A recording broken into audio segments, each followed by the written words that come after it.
All right, welcome to Shooting Hoops in the Boot, baby.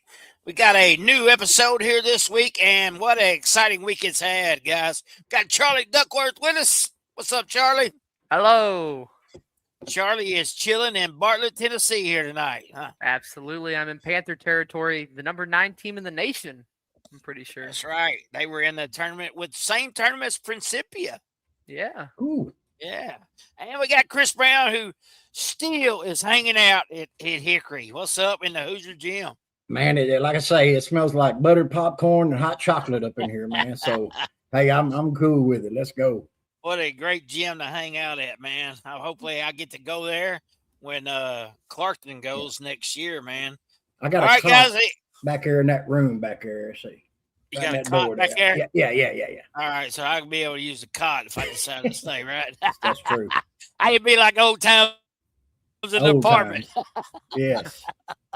We won't get any of that here. But anyway, what an exciting week we had. We'll start off with the ladies, Chris. I got some killer records here, man. Bunker is 13-0. Your Portersville Bulldogs are 14-3. The Malden Lady Green Waves 11-4. Arcadia Valley at 9-4.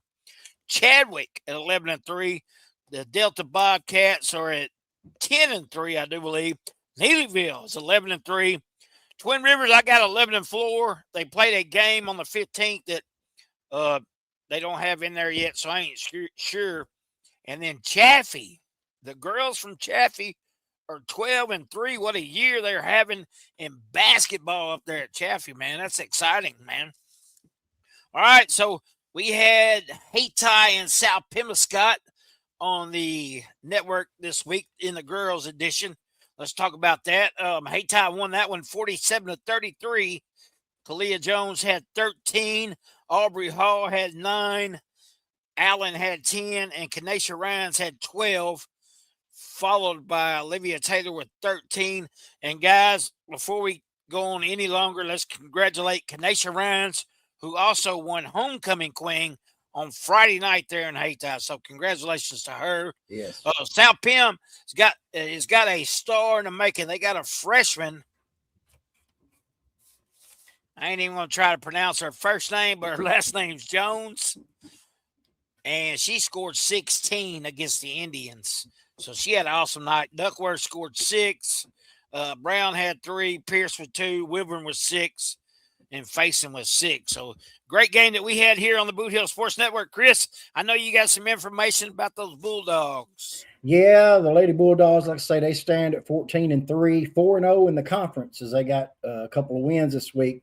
They played Saturday against St. Vincent, and they lost that one 60-47. St. Vincent's really good. I was looking at their schedule on Misha, and they played some tough competition, and they're probably going to be there in their district. Then the ladies bounced back on Monday. They played at Holcomb. They won that one 74-23. A young lady that, I say go ahead and throw her in the pool. Female athlete of the year, Boot Hill Sports Network, Glow Farmer. If you ain't ever seen Glow Farmer play, she's must-see TV.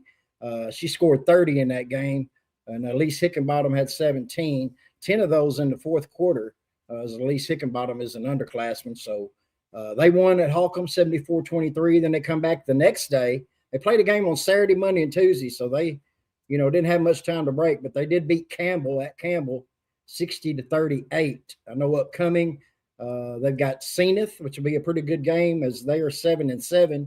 And then you talked about Malden, the Lady Green Wave. There's going to be a big matchup on Thursday between the Portersville Lady Bulldogs and those Malden Lady Green Wave, and they stand at 11-4. So that's going to be a really good battle, and that'll be at Bidewell Court, Portersville, Missouri. That's all I got on the girls. All right. One thing I found interesting, Chris, and is the boys are class 3 and the girls are class 2. How does that work? That's correct. Both teams were class 3 last year. Yep. Then this year, the girls dropped down to class 2, and I can only guess that the reason why that is probably somewhere in the state, 2 teams came together. A lot of that happens, and so that opened a spot because obviously Portersville, the girls, the ladies team was right on the cusp, and So they're class 2 and the boys are class 3. It's kind of an oddity, but I've known it to happen before with other teams. So hey, Coach Kelly Fowler, she ain't gonna care where she's at. That's right. Put her in class 6 for all she cares. She's gonna lead her girls as they got a really good squad again this year, and looking forward to watching them play some more. Yeah, they made a run course last year as we followed them all the way to Columbia in the Final Four. So they are in Class 2, District 1, and they're probably going to be favored to win that one as Campbell, Hayti, Holcomb, Portageville, Zenith Portageville, and South Pim. So they're definitely going to be the number 1 seed in that district.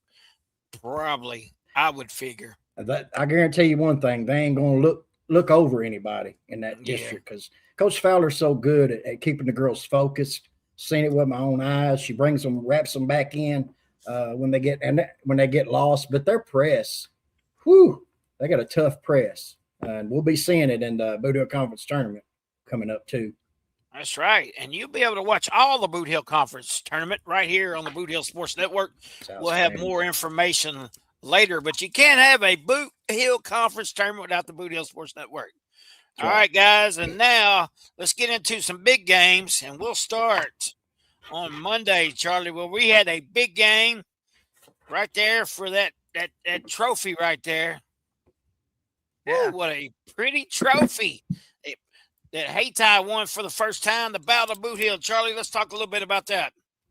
Yeah, it was a spirited effort. I'm going to talk about it from the Tigers' POV. It was a spirited effort from the Tigers. They tried their hardest, but I mean, really, it just came down to the fact that Hayti was more ready. I think that the crowd kind of, I don't want to say stunned Crothersville as a whole, but I mean, besides, I don't even know really. That was the loudest environment all season that Crothersville's played in. The South Pim Crothersville game in December was close, but I mean, I talked to a couple of the players and they were like, we didn't expect it to be that loud in there that night. We didn't. There's this thing in the college football game. It's called Stadium Pulse, and they were going, yeah, that Stadium Pulse. It was off the chart that night. It was just. They tried, but I mean, especially when you had Quan McVeigh foul out in the third quarter, and he was having an off night, and a few other Tigers were having an off night, and I mean, it did cause like players like Demarion Rogers and Amari Benson to step up in their roles. I mean, Bigham, he had a game. I mean, he was in that paint trying as hard as he could. In that second half, he had to match up with Keanthony Taylor, and I mean, I don't want to say it, but he was pretty good at that matchup. I mean, it was a 4 or 5 inch height difference right there between the two. And Bigham, I mean, he took it to Keanthony anytime he could get there. Yeah, he did great on the boards, man. And Hayty's got a deep bench. And Chris, I know we talked about this, but anytime you can play 10 players, what an advantage, huh? That's right. And plus, bringing in off the bench, you really ain't losing no level of perfection or whatever you want to call it. Scoring for man, sure. what a opportunity Coach Don Webb has, and I guarantee you he does not take it for granted because that's something that's not normal high school basketball, especially for a small school. You're right. For a Class 2 school, that is something else, man. Let's talk about some other games around. Let's see, who else did we have this week, Charlie? We had Crothersville versus Bernie the next night. Go ahead. It was another one where really the Tiger Stars didn't step up as hard as you would expect them to. It was another game where Demarion Rogers just kind of was in the paint, and he had a big matchup against Joel Aycock. And really, that game, I don't want to say it, but Bigham won that matchup right there. Bigham had almost 20 points with Aycock being the guy mainly guarding him. He put Aycock into foul trouble early into that second half. So it was close down to the wire. Bernie just felt like they were the more ready team to go at the end. They were more polished. Yeah, not more polished. I mean, it was a 2-point game, but I think that Crothersville kind of just got winded at the end. I mean, Sammy and Quan both fouled out that game, so they had to go deeper into that bench. And the players down there still studs, really, but they just weren't able to really catch up to Bernie having all their starters out there still. Yeah, and the schedule makers for Crowsville and Hayti, shame on them, man. You schedule Hayti on a Monday night for Crowsville, and then they come back with Bernie, and the same for Hayti because we had Crowsville, and then we came back with South Pemiscot, man. Wow, what a battle that was. It come down 66-63. Hayti had big leads, but I'm going to tell you what, LaDon Webb was the player of the night, guys. He had 26 points on 6 or 7 threes, man, and he was just stroking. Whoo-wee. Yeah, it seems like the few games I've watched him play, man, he's lights out. I mean, that you have a 3-point shooter like that. You could be in a hole 12 points, but I'm sure that because you got somebody a 3-point shooter like that, you're not really worried too much about it. I mean, that's only 3-4 possessions. So, man, Don Webb, he making a case. He making a case for that MVP for the Hayti Indians, but still way too much basketball left to be played to guess that. That's right. Now let's move on to Tuesday night. Chris, keep on Tuesday night, I should say, as Portersville and Campbell tied up. Campbell beat Portersville 57-30. Yeah, Campbell was just a little bit too much for Portersville. Portersville didn't play a very good game. They self-destruct a whole lot. A lot of just silly turnovers, and I'm sure Coach T.J. Smith and Aaron Bidwell and Coach Mosby would agree with me. Foul trouble as well. But kudos to Campbell. I mean, we'll talk about them because they had a big game on Friday night against your Hayti Indians, but they played a really good game. That game it was on Tuesday, and we ended up losing 57-30 in that game. Yeah, and then we seen Neelyville beat Clearwater 85-51. And Cooter beat Holcomb. Speaking of Cooter, we'll have a special guest here in a little bit as we get closer to that game to talk about. Cooter beat Holcomb 87-56. They moved to 11-2 on that game. And then Malden, guys, a team that could make some noise in the conference tournament. Charlie, I know you've seen them play 68-57 as they beat Cena Torresville. Yeah, Malden's one of those sneaky teams that, they're probably going to be on that 3, that 4 line in the conference tournament. But last year we saw with Crowsville, they got hot at the right time from that 3 spot and came out as the victors in the conference tournament last year. It's just talking about the Boot Hill Conference. It's just so open this year. You don't really know what's going to happen until it happens. Hayti right now, they probably will be the 1 seed. It's probably kind of not. I don't want to say etched in stone. Anything can happen in the next 2 weeks, but it feels like they're probably going to be the 1 seed. And then you got a war for that 2, 3, 4 spot, and then kind of a war for the 5 and 6. And it just a lot of stuff can happen in the next few weeks. Yeah, Chris. I don't really know what to say.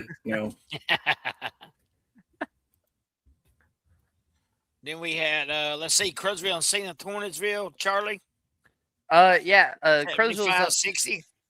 Crowsville's up 6 at halftime, and the second half, I'm not really sure what happened. Zenith just came out; they were ready for a second half. It felt like they just put immense pressure on Crowsville. Crowsville had some mental mistakes, and they just let shooters open, and that's really been the Achilles heel of Crowsville. You're just letting a shooter get wide open. And they were able to knock down their threes. Crowsville was just trying to sometimes it felt like they were trying to bleed the clock, and then they would go quick and attempt a 3 that might have not been the best look. The Achilles heel has been letting people get wide open, just being able to get good shots up. And I'm not sure if that's a ball movement thing or if it's just flat out that's the best shot that you can take right there. The pressure is getting to you. You got to take a shot. But rebounding too. Zenith was kind of just on the boards like crazy in that second half. They did have a couple more sizable players in Crothersville, especially in the fourth quarter. But it was just Zenith. They got hot right at the right time, and I don't really know. Besides that. All right. Also on Friday night, Chris, we had Portageville 33, South Pemiscot 68. Yeah, So before we talk about that though, let's talk about that win that the Bulldogs got. against They played Oran. They played Oran on Thursday. I got to go to that game. Watch. I know Oran had a starter out. Read an article about that. But hey, Jack Bell had 21. Deuce Hickenbottom, who I praise his defense all the time, he had 14. And I'm gonna talk about another young man for the Sportsville Bulldog team, and that's Braden Jeffries. In the JV game, he's only in 10th grade. Of course, he's the son of Boot Hill Sports Network, Paul Jeffries. He really impressed me all night long. He played 2 quarters in the JV game. He's not really that tall, but you're talking about a rebounder. I mean, he come away with so many different rebounds and different kind of ways to set his team up. As the JV won their game as well. Then he comes back and he starts and plays all 4 quarters of the varsity game as a sophomore. He's just like I wouldn't say he's a little bowling ball, but he's just like a bowling ball, like the microwave back in the day. Vinny Johnson for the Pistons. Yeah. He reminds me because he's just so strong. He's so strong down low, and he has really impressed me. He had 8 points, but that's one of them things where a lot of stuff he did ain't gonna be in the stat line.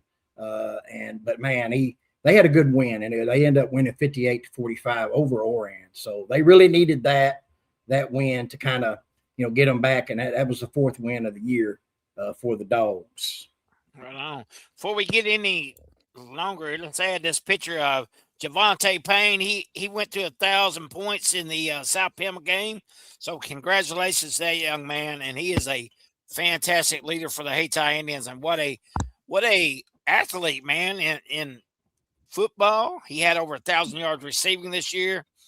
His basketball career, and then track and field as well, man. State champion in that. So, man, somebody better pick him up on the next level because he's going to be nothing but a positive for your team, man. So there we go. Javante Payne does that. And then let's talk about the scores from Friday night as we move on here and talk about Hayti beat Campbell 74-46. Hayti is fighting through a bunch of injuries, guys. Isaiah Love was out. Combat was out against South Pemiscot. We didn't really talk about that, but he came back, played limited minutes, and once again, the Indians prevailed with their deep bench. Their deep bench and their defense is awesome. 74-46 was that score. But, guys, we got something very important to talk about, and what a night as Cooter beat Ellington 111-35, man. And look at this guy here. We're going to have him here in a minute. But look at this. Rice Lynn scored 59 points. He got the Missouri State record. He made 19 3-pointers, and he broke his own coach's record of a single game scoring record of 56. Cooter was shorthanded in that one. And, man, what a night for this young man. Speaking of that young man, we're going to bring him in right now. Everybody welcome Mr. Rice Lynn. How you doing, Rice? Good. How are y'all? Good, man. So my only question is to you is what did you learn from watching your brother in that Cooter Wildcat uniform, buddy? I mean, there's a lot, but I'd probably have to go with his confidence, how he held himself up on the court. All right, Chris, what you got, buddy? I'm not going to let you off so easy, Rice. Man, first of all, thanks for being on the Boot Hill Sports Network. Congratulations to you. Thank you. Real quick, I just want to know, you do know what the Michael Jordan shrug is, right? Do you know that? I know you're a young man, but Michael Jordan. Okay. Yeah. I just want to know, did you do that at some point in that game where it's like, just can't miss? I think it was more of a shaking my head. Let's talk about Coach Mathis and Coach Watkins. It's quite a legacy there in Cooter. I know you've probably been with Coach Mathis for a long time. Talk about what all he's taught you, not even really just in basketball, but anything that Coach Mathis has taught you there at Cooter. Well, he's always pushing us to go harder. I'd say a couple things that he's taught us is just don't put your head down when you're not doing good. Always have your teammates back, What was the earliest memory of your basketball? Did you play like in the Pee Wee League? Or did you just start in junior high? What was your earliest memory of playing basketball? I used to play Little League over Still with Jaden Okay. McElroy. Okay. Yeah, that's probably my earliest memory. Yeah. Only other question I got for you, bud, is pretty important question. What are your plans after high school? I mean, if I get the opportunity, I'd love to play college basketball, but that Well, hasn't got. if I had a college, I'd take you in a heartbeat. Thank you. Yeah. But my plans as of now are hopefully getting accepted into the veterinarian program at ASU. Yeah, man. Hey, from my point, I wish you the best of luck, you and Cooter, the Wildcat Nation, as the rest of the because you're going to have a tough district, Class 1, District 1, and man, just thank you for being on here with us, and congratulations again on quite the accomplishment. Thank you. Hey, Rice, what does it feel like to be in that record book, man? It honestly doesn't feel real. That whole game was kind of a fever dream, but I'm honored. It's crazy. So let me ask you this: did you feel any different that day? Was there anything that you might have thought, man, once you start hitting shots, you think this might be my night where I can do that? I mean, you're already shorthanded, so did you also feel like you need to step up? Yeah, we had Jaden McElvain now, one of our biggest shooters. So yeah, I had a little bit of a feeling that I had to step up, but I mean, didn't realize I was hitting shots until way later on in the game. At what point did you realize that you might be breaking a record here? Did anybody let you know, or was it after the game? I'd say about halftime, probably. Everybody going Did crazy. that have any effect on you? Or how many 3-pointers did you hit in the first half, and then how many did you hit in the second half?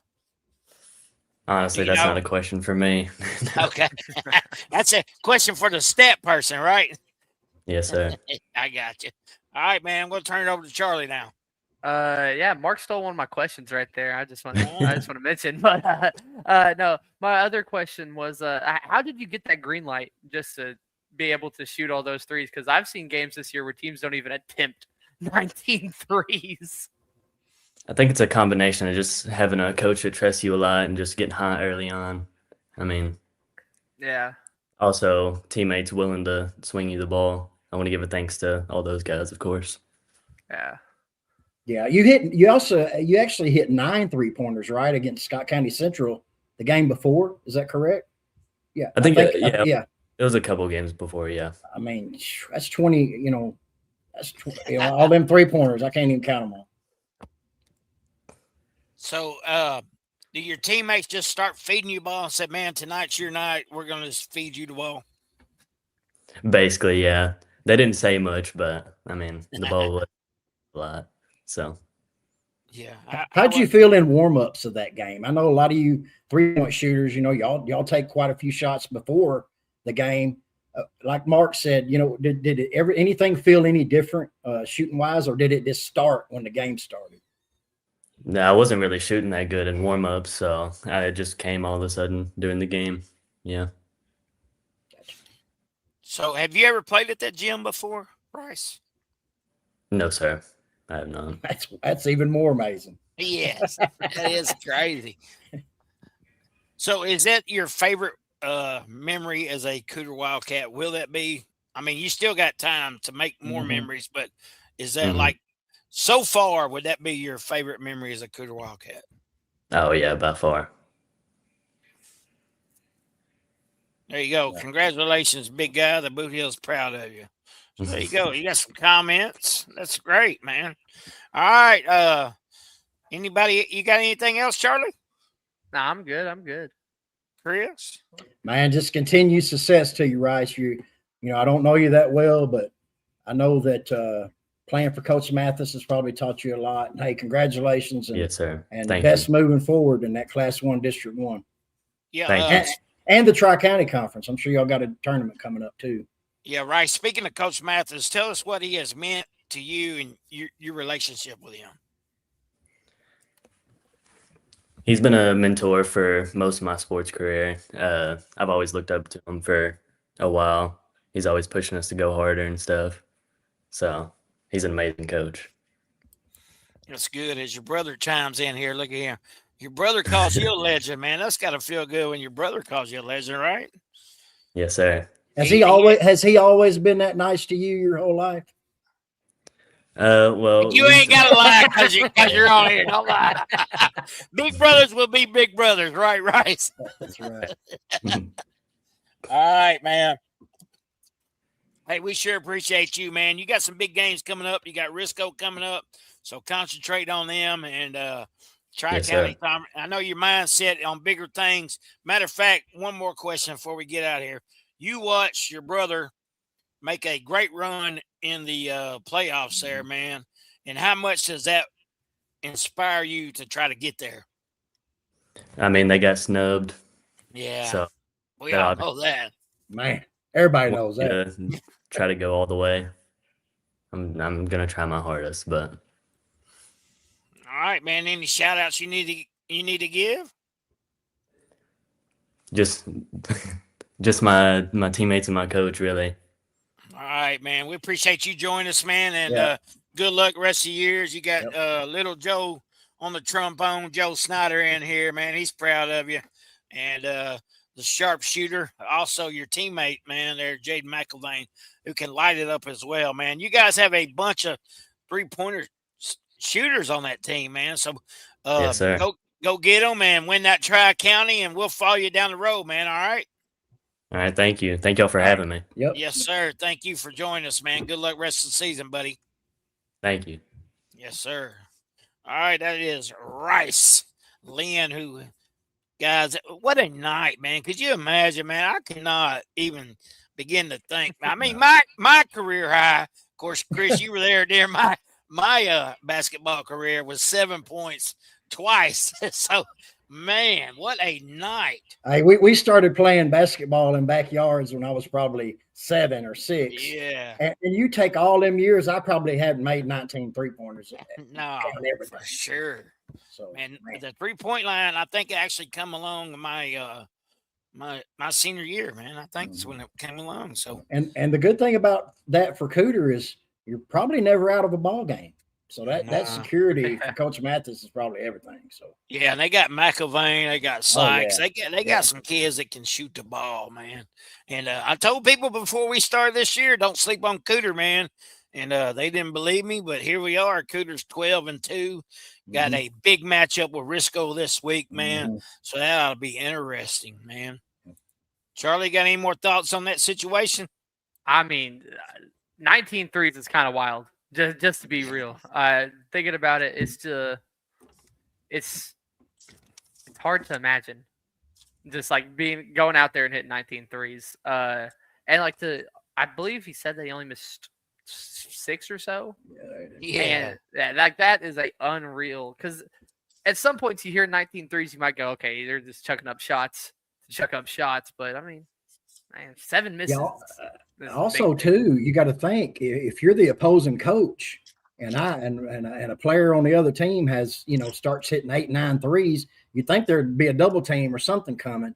So that just makes it even more amazing for anybody to hit 19 threes in a game. That's just that's stupid good, man.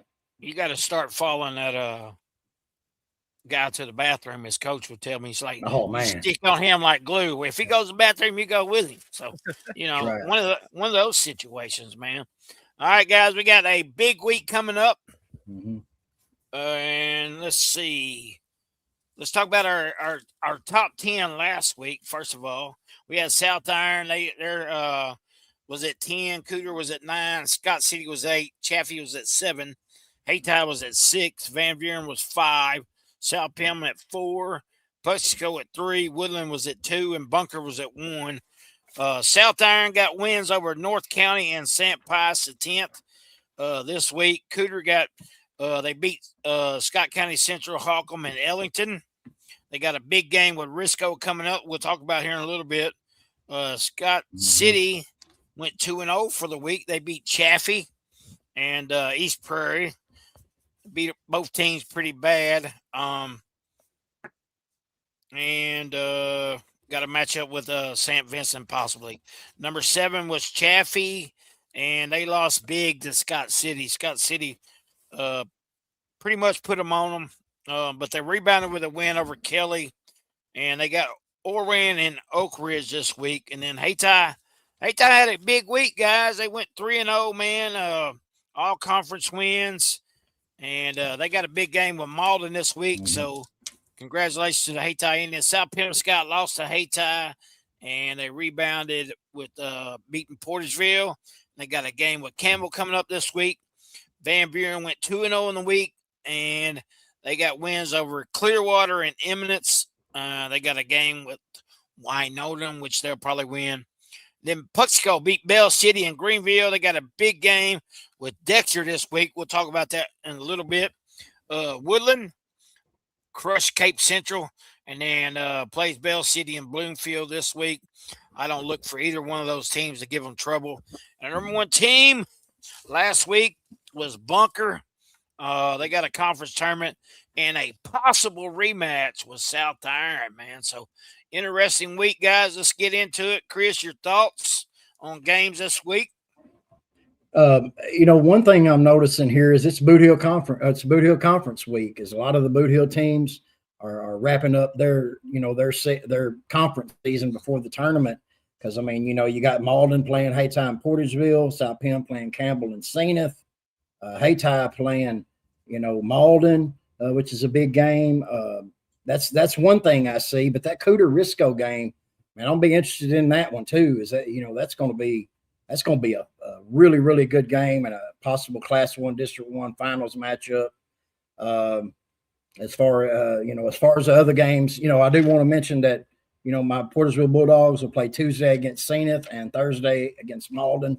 Both of those are Boot Hill Conference games as well. So that's my thoughts on that. Yeah, let's run through the week real quick. On Tuesday or Monday, we got Hayti in the Martin Luther King tournament as they play up in St. Louis. They play Whitfield, a Class 4 team. And then Tuesday, as Chris just said, we got Cooter and Risco in the Class 1 matchup. That ought to be an interesting. Charlie, you got any thoughts on Cooter and Risco? It's gonna be an interesting one. I want to see if Riceland and Cooter, especially Riceland, I want to see if he can keep it up against Risco. I want to see if I know Risco's not going to give him as much as Ellington probably gave Right. him. But and then go ahead. It's still real interesting to see because this is probably I might be a betting man, but Risco versus Cooter is probably the favorite matchup in the Tri-County Conference. It's probably the favorite matchup in Class 1 District 1 because both of those are the Tri-County Conference. Yes, absolutely agree. And then on Tuesday night, Charlie, we got your Crothersville Tigers and Campbell. Yeah, Crothersville, coming off of a rough week, going 0-3. After a week that they peaked in my honorable mentions last week. I want to see how they can bounce back against a Campbell team that is a very, very tough go. Campbell, they are probably going to be that 5-ish spot in the Boot Hill Conference, but it doesn't really matter this year, does it?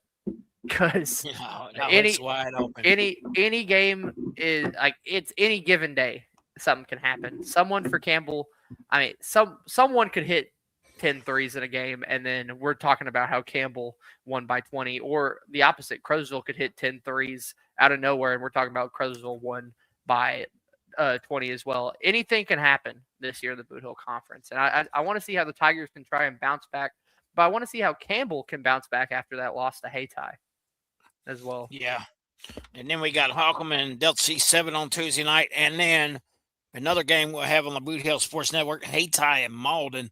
Malden comes in at 10-5. The Indians are 10-3, coming off a tremendous week. Malden is a team that can be scary good, especially in that conference tournament. We got Greenville, Neelyville, and then as Chris said, we got Portageville and Zenith Hornsville. Chris, go ahead on that one. Hey, we'll see how the Bulldogs bounce back. From the high of the win to the low of the loss. But we'll get to play them at home. Cena's 7-7, but they're scary good too. They got 3-point shooters as well. So I figured that'd be a really good game, and if we could pull that out, what a big win that'd be for the Dogs. Yeah, for sure, man, and might change those conference standings up too. Is Thursday night we got Cena Torrensville taking on New Madrid County Central, Gideon and Naylor, and then Campbell and South Pim. And then on Friday night, I believe we got some great matchups here. As we'll see, we got Class 2. Class 1, we got Risco and Hawcom. And then I believe everybody else is off. So that's going to be the big game. Chris, you got anything? Man, Puxico at Bernie on Friday. Okay. Yeah. You know, I think that's, they're going to be at Bernie. Tough place to play. Mark, we've been there before. Yeah. It's a tough place to play, but I'm looking forward to that game for sure. That's pretty much it. Other than the Boot Hill Conference games, it's going to be on Friday. Yeah. I'm interested to see how much the weather this week kind of affects scheduling of games and stuff, because I know it's supposed to, I believe, snow Friday afternoon now. I think that's what my mom told me. Well, we had a lot of that last year, didn't we? Mm-hmm. Oh, yeah, we did. And it might be a big matchup that we go to on Saturday. We hadn't even mentioned is Bunker and South Iron, maybe in a rematch for the conference title, guys. That Black River Conference. Yeah. Two of the top 6 teams are in my poll. That conference tournament's going to be good. Yeah, I mean, you're talking about the favorite in Class 1 probably against probably the second or third in odds in Class 2. Right now, I mean, it is a jam-packed game. I know that they played each other a couple weeks ago, and Bunker came out in that one. But anything can happen. It's tough to beat a team twice. Right. Before we get into all that, man, let's talk about the Boot Hill Conference standings. Hayti 3-0, Campbell at 1-2, Crooksville at 2-3, Malden at 2-1, South Pim at 2-2, Cena Torrensville at 1-1, and Portersville at 0-3. Chris, those are the Boot Hill Conference standing as of tonight. Of course, we all know that can change real quick. One of the toughest conferences out there.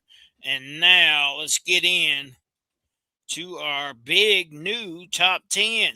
First of all, we got Danny Glass. His top 10. He's got honorable mention Briscoe at 10-5, Bell City at 10-5, Chaffee at 11-4, Bernie at 9-3, and Malden at 10-5. A lot of honorable mentions there, guys. Delta Bobcats come in at 10, 11-3. South Iron at 13-3. Cooter at 12-2. South Pemiscott, after the loss to Hayti, he falls them to number 7 at 10-2. Scott City moves up after 2 big wins. They're at 13-3. Van Buren moves up 13-2 at number 5. The Indians move up to number 4 at 10-3. Puxico and Woodland and Bunker, no change there, guys. So that is Danny Glass's top 10. Any thoughts on those? It's about how mine looks as well. Speaking of yours, Charlie, let's go ahead and do yours. So my honorable mentions, I got Delta, Malden, and Risco. I think Malden, they're probably my 11 if we're doing it like that. I think Malden would probably be my 11 team. Delta, the 12, Risco, the 13. Risco, it's the same thing kind of with last week. It's a really weird thing to rank them and Cooter right now until they play each other, because they're both in the same class. They have common opponents, yes, but Risco's strength of schedule compared to Cooter's strength of schedule, it's a little wonky. And so I still got to put them in. They're 8-5 on the year. Then starting off with my top 10, I got Chaffee. I think the loss to Scott City this week knocks them down, of course, but they're still firmly in that top 10. Number 9, I got Cooter. They had a great week this week. Number 8, I got South Pim. They lost that one to Malden a couple weeks ago almost, and then lost to Hayti this week, but still it's just business as usual in Bulldog land. Then number 7, I got South Iron. South Iron is a very quality team up there in Annapolis, It's just, I mean, it's the history of them as a whole, and the fact they're still able to win games. Number 6, I got Scott City. They had a great week as well. They beat Chaffee this week. Number 5, I got Hayti. Battle of the Boot Hill win, a sort of the mini Battle of the Boot Hill as well. Hayti versus South Pim on Tuesday night, a win there. And then the win against Campbell on Friday puts them at 5. And number 4, I got Van Buren. They've just kind of kept coasting ever since last month whenever they got put into my top 10. Number 3, Puxco, business as usual. Number 2, Woodland. I almost put them at 1 still because of that beat down on Cape. I thought no matter what, Cape should not be losing to any school by 30. But, yeah, I'm going to put them at 2 because number 1, I got the undefeated Bunker Eagles. They are soaring. I mean, Steve Miller said it, fly like an eagle, because that's what they're doing. Exactly. Chris, what you got, buddy? Well, I've got, my honorable mentions. I got Malden. I got them as the 3rd honorable mention. They moved up 2 spots. I'm high on Malden. I predicted them to win the Bloomfield tournament. Good quality program over there, Coach Steve Fowler. And then my 2nd honorable mention would be South Pemiscot. Had a tough go. Lost that game to Hayti at their gym, which I thought was big. And then my first honorable mention will be Chaffee, standing at 11-4. They don't really have any quality opponents to coming up this week as they play Oran and Oak Ridge. But my honorable mentions are Chaffee, South Pim, and Malden. My number 10 team is Delta, who was the same position last week for me. They're 12-3. They're going to be Class 1 District 2, the front runner. Then at number 9, my big mover of the week will be Risco. Risco is at 11-5. And yeah, I know that South Pim beat Risco earlier, but it's a what have you done for me lately type of poll. And so I got Risco moving up 7 spots from where they were for me last week. Another big mover at number 8 will be Cooter Wildcats at 12-2. I got them moving up 5 spots. But we talked about they do got that big game with Risco coming up that probably the whole area is going to be interesting how that one comes out. My number 7 team, Scott City, 11-3. They've got Advance, but they also got St. Vincent, who's a quality team coming up on Friday. My number 6 team is South Iron. They're going to be full with the Black River Conference tournament this week. My number 5 team is Van Buren, who dropped a spot from last week. They do play at Winona on Thursday. My number 4 team, another mover, is the Hayti Indians. When you can rattle off wins against Crothersville, South Pim, and Campbell, that made me want to move them up a little bit. I almost wanted to put them up above Puxico, but I didn't yet. We're going to see how they do against Malden and how that coming up the Boot Hill Conference tournament ends up. Of course, my number 3 team is Puxico, 15-1. My number 2, Woodland at 13-1, and my number 1 team's Bunker at 17-0. All right. You can see we got a lot of the same teams, just different numbers beside that name. My honorable mentions are Bernie at 9-4, Malden at 10-5. I think Malden's going to make some noise in that Boot Hill Conference tournament. And if I had number 11 team, it would be Delta 11-3. And Chaffee's at 10. The only reason Delta is not at number 10 is because Chaffee beat them in the head-to-head. So I got Chaffee at 10 at 11-4. South Iron at 13-3. And like Chris said, they got wins over North County, St. Pius the 10th. They got the big conference tournament coming up the 19th through the 24th. And we got the Cooter Wildcats who have moved up a few spots to number 8. They are 12-2. Cooter had a big week. They went 3-0. They beat Scott County Central, Holcomb, and then Ellington. Got the big game with Risco coming up on the 20th. So be interesting. Cooter has room to move as well. Scott City at number 7, 11-3. Scott City had a big week, man, as they beat Chaffee 52-37 and turn around and beat East Prairie 90-40. They got Advance this week and St. Vincent, so that's probably another 2 wins for them, so they can move on up as well. South Pim at number 6, 10-2. Of course, South Pim had the loss to Hayti, but then they rebounded and got the win to Portersville. I got Van Buren at number 5 there. Van Buren went 2-0 on the week. with wins over Clearwater and Eminence, and they got Wynota, so that only game they got this week, so they should win that one as well. Number 4, I got the Indians of Hayti at 10-3.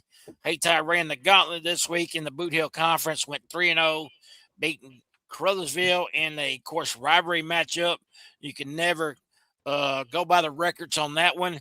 It's just always a great game in a hostile environment. They got a big win there. Then they turned around the next night and beat South Pemiscot, and then they beat Campbell on Friday night.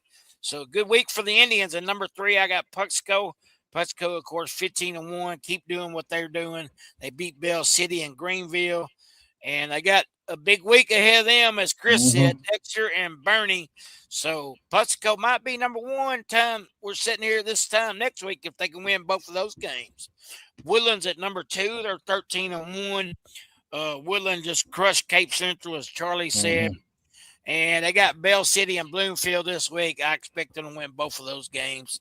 And then, as Charlie said, the Bunker Eagles just keep soaring and flying. They went 1-0 for the week, but possibly a big matchup coming down the road on Saturday with a South Iron Panthers team that we hopefully will get to go to if that matchup happens, man. All right, and that is my top 10. So, Charlie, you want to unveil the calculations and get all of them righty? Absolutely. I want a drum roll. Charlie, before you do that. Yeah. You already got it? I do already have it here. I want a drum roll, everyone. There we go. Oh, that was kind of tough. Okay, so our top 10 goes with number 10, Delta R5, number 9, Cooter, number 8, South Pim, number 7, South Iron, number 6, Scott City, number 5, Van Buren, number 4, Hayti, number 3, Puxco, number 2, Woodland, and number 1, Bunker. I believe the 4, 3, 2, and 1 all stayed the same. Actually, I believe the top 5 stayed the same. It was just that bottom 5 right there. A lot of movement as a whole in that spot. I mean, you're looking at it right there. Scott City, they're 6. I believe they were around the 8th spot last week. I'm pretty sure they probably the biggest mover of everyone in this week's. Or actually, South Pim is. South Pim was 4. Yeah, they failed last week. They fell. South Pim was 4.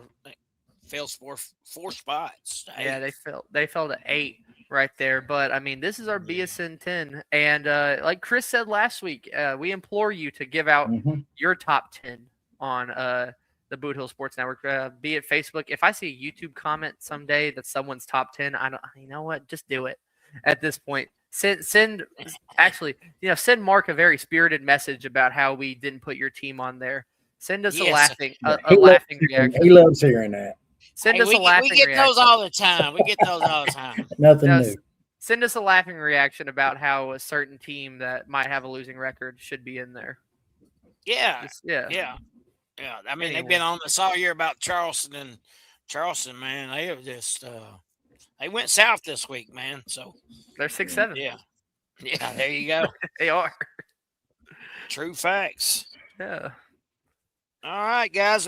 Games this week on the Boot Hill Sports Network. We got Malden at Hayti on Tuesday, Crowsville at Campbell on Tuesday, and Clarkson at Cooter on Thursday. And we may have South Pemiscot at St. Cornersville on Friday night. We're trying to land that one.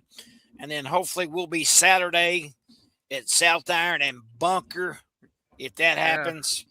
Gonna pack up in a car, and it's gonna be a clown car walking in. We're gonna go get the company van and make sure we're all comfortable. So. Hey, my van. We got my van. Yeah, I got a company van that's gonna sit about 7 people, so we'll be able to pack them in. All right, closing thoughts, Charlie. Well, this week it's gonna be a slow week for me as a whole. Tuesday got Crowsville at Campbell, and then that's it. That's it for the week. Wednesday you got Duck Hoops. Of course, every week, me and my dad, we talk about college basketball. I got his Ducks right here that we always like to flex. But then besides that, I'm waiting until Saturday. I want to see, hopefully, weather permitting and games permitting, in Piedmont. I want to be there Saturday night for Bunker versus South Iron, potential rematch. And I want to eat some food in Piedmont. I've never been to Piedmont before. The glorious metropolis of Piedmont. Yeah. Chris? Like I say, once again, thanks to Rice Lynn for being on the show. And what he's done is remarkable there at Cooter, because there's been some shooters come through that place in the last 10 years or so. So congratulations to him, everyone. Like, share, subscribe, Boot Hill Sports Network. Mark works hard. Charlie works hard. And I thank y'all, because I've sat in the comfort of my own home watching some of the games. So appreciate that. Also, another thing I wanted to mention, I watched that South Pim Hayti game. Mark on the call. Outstanding job, Mark, you do. But one thing I did notice about that game is it was so intense, yet it was so sportsmanlike. Seen both teams. And you know what? I think that's a testament of the leadership of Coach Travis Day and Coach Don Webb. Kudos to those two guys. Hopefully Coach Day ain't mad at me for dropping his team a little bit. But what a thing they got going in South Pim, and looking forward to some Boot Hill Conference tournament games this week. And thanks everyone for tuning in. Yeah, I had a great conversation with Coach Day over at Malden game that I covered for him, man, and he's just a great man, and one heck of a coach, man. As Doe P. Johnson says, that was a great game. Yes, sir, it sure was. Big game will be Cooter and Risco Tuesday night. Go. Yeah, you're right, Dan, the man. That is Danny Glass. Hey, before we get out of here, guys, we got the Super Bowl squares. I forgot all about that. Yeah. So we got to generate some numbers. I'm going to share my screen. And Chris, give me AFC or NFC? Let's go with AFC, Mark. AFC. So Chris Wooten, I know you're out there listening. AFC is going to be first. And here we go. We're going to generate some numbers. It is going to be number 6. Can you guys see that on your screen? I can see that on my screen. Mm-hmm. All right. So there we go. So it's going to be hang on, guys. We got to back up because we got to go top or side. So we're going to back up, Chris, and Charlie, pick top or side. Side. Okay. So number 6 on the side in the AFC, Chris Wooten, will be your first number. So going down the side, we'll do 6, and second number is 8. Y'all still see it? I'm still seeing it. We got 9, 3, 0. Good old 0. 7. Good old 7. Those are good numbers to have, ain't they? 1, 2. Well, can't do 9. It's got to be 5, right? It does, don't it? Yep, it's got to be 5. Yep, 5. There we go. All right, so now we're going to clear them and go back to the top. And let's see. Oh, got to make me change my stuff here, man. There we go. 9 is the first number up top.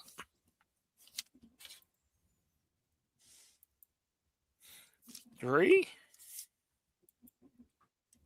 7, 4,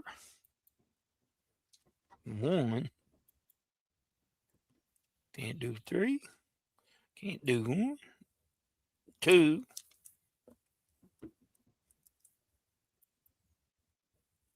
6.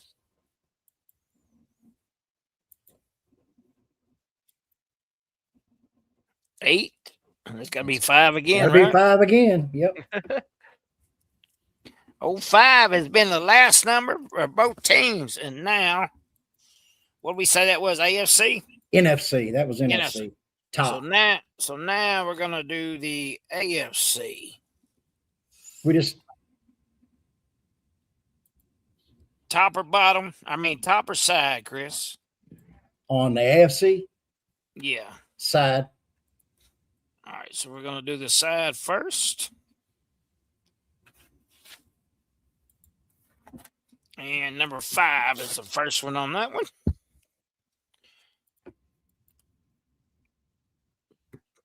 He went 4-2 in case you guys didn't see that. 4-2. 5-4-2. Yep, 5-4-2. 3 0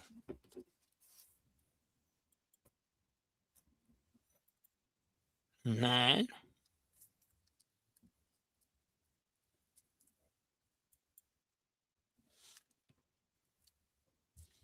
7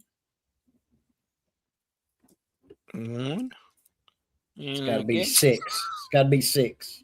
It is 6. All right, so we'll clear that and we'll get ready to go to the top.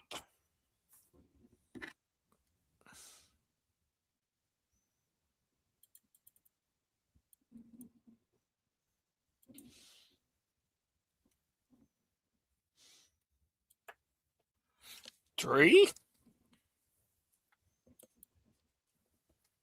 6, 8, 5. Feel like I'm doing the Powerball, man. 2, 0,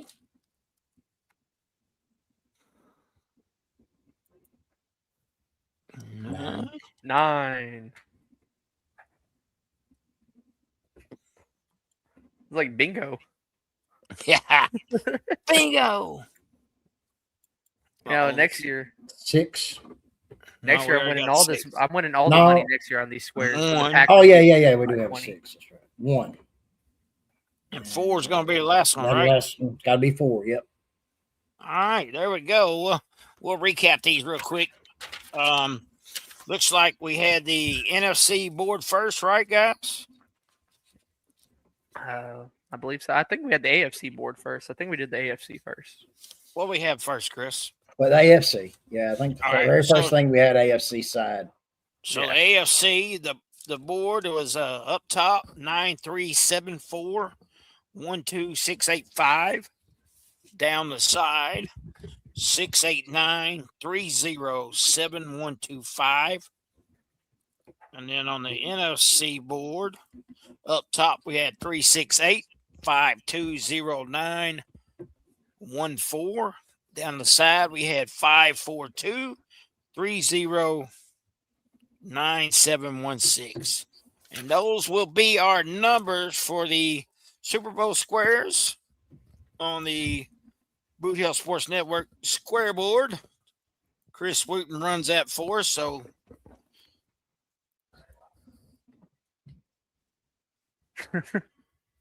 that's right. I should do that, Danny. If they would let me, I would announce it everywhere I go. That's for sure. All right, guys. I appreciate everybody watching. Thanks for Rice Land joining us Yep. from Cooter.